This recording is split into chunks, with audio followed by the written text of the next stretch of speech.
Well, I thank my friend from Connecticut, and I want to say what a treat it is to refer to Jim Himes as chairman of this subcommittee. Not that those of us on the Republican side of the aisle don't want the word chairman as a prefix to our names, but we look forward to working with you, and we appreciate the attitude that you have and the critical support you've delivered as a member of the Intelligence Committee and a longtime supporter of America's national security.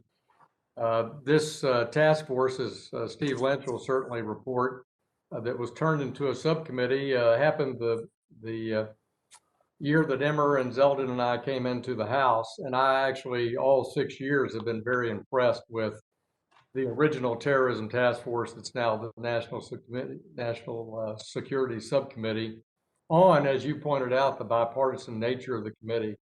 And I want to thank the Republicans in the last Congress for being creative and collaborative with their Democratic colleagues. And we got a number of good bills out of this committee through the full committee and across the House floor that countered China's debt trap, lack of transparency in their creditor status in the third world, something that's very important to a lot of members on both sides of the aisle to shine a light on that, as well as holding them accountable in a number of ways. So I thank all my colleagues on both sides of the aisle for their work on this subcommittee. Okay.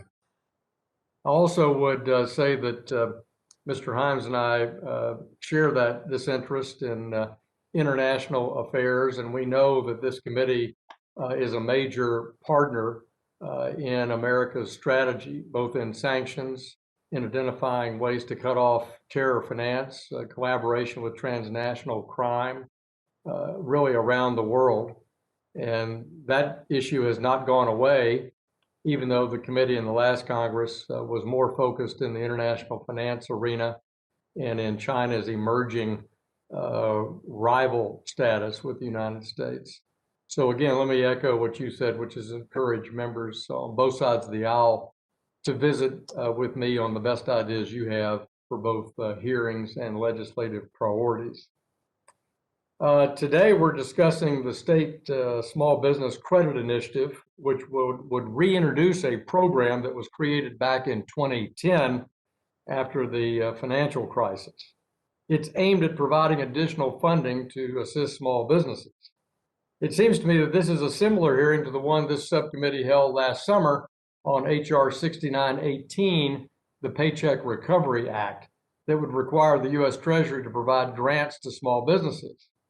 As I mentioned last summer, and it bears repeating now, these types of programs, in my view, should not be moving through this subcommittee. Instead, the House Small Business Committee should be analyzing the state of all aspects of financing for small business, including the State Small Business Credit Initiative. As a longtime supporter of small business and as someone who's previously spent a part of 4 decades starting businesses, I'm not denying the importance of ensuring that small businesses remain operational. I'm simply stating that our subcommittee could be better suited to discussing the issues squarely in our jurisdiction, such as items just mentioned by Chairman Himes and myself, threats from China, the annual oversight of CFIUS, which we're supposed to do, and even in the last Congress, we never accomplished it, and obviously the importance of monetary policy oversight, just to name a few. Instead, we're using our very limited hearing time to discuss this program. As of today, the federal government has authorized nearly $3.8 trillion in COVID-19 relief. Of that, about $1 trillion is aimed at small business relief. Specifically, the Paycheck Protection Program, the largest federal small business program with over $650 billion has been allocated, and $100 billion of which still remains, including for first-time users and second chance PPP users.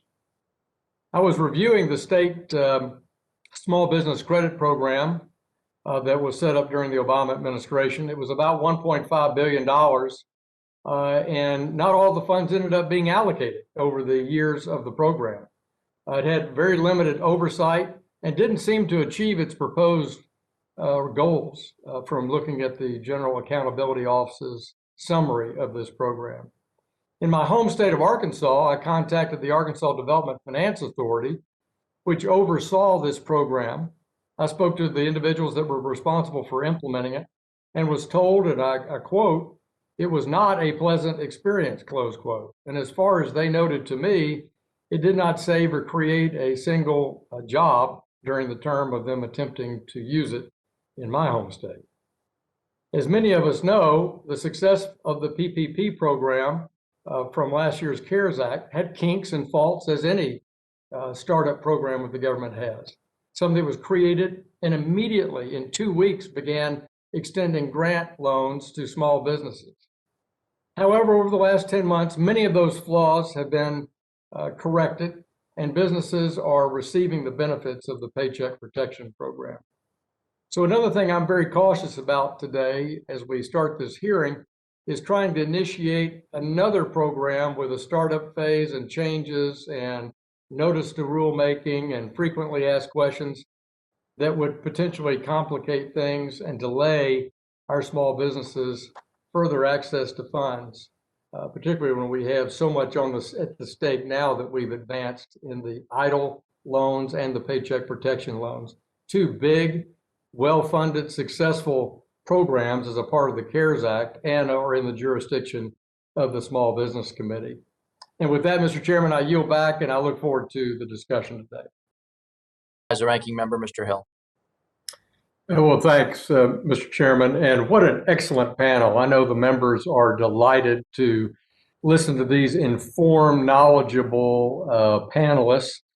And of course, you're talking about very good specifics on how to improve our small business lending programs like the PPP, EIDL, the 7A program, and those are all jurisdiction of the House Small Business Committee and not this committee. But I think the discussion has been very informative.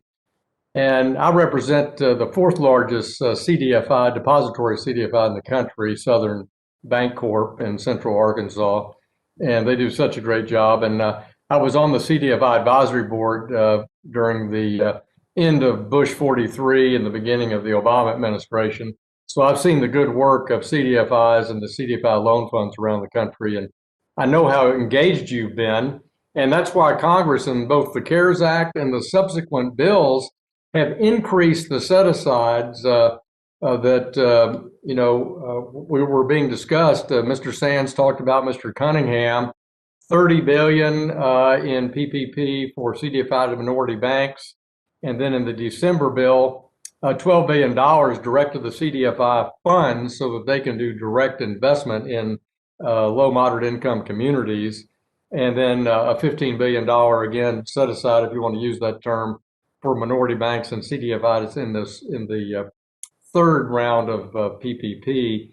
And when you look at the loans in those programs, they really are to everything from $500 up to 87% of the loans were under $150,000. So it really was a remarkable program. And I appreciate Ms. Wade talking about how many of her members benefited, and all of our members of Congress love doing business with and visiting with our NFIB members in our district.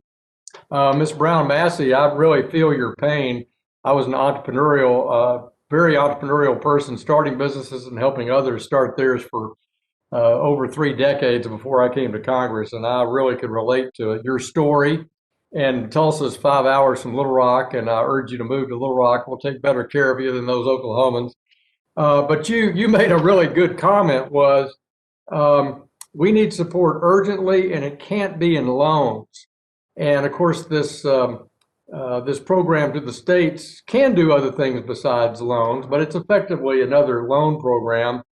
And this is why we're all frustrated, everybody on this call, with how ineffectual EIDL was. It was a black box. You didn't know if you were going to get $1,000 or $10,000. You didn't know if you were going to be qualified, and you had to wait weeks.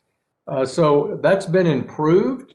But if I could wave a magic wand, we'd have a significant improvement in the EIDL program and remove it from this black box status. You know, it's designed for a hurricane. It's designed for a tornado. It's not designed for a permanent not permanent, but a 50-state crisis like this pandemic. So do you still believe that really a PPP type loan grant program is the better approach to help you, Ms. Brown Massey?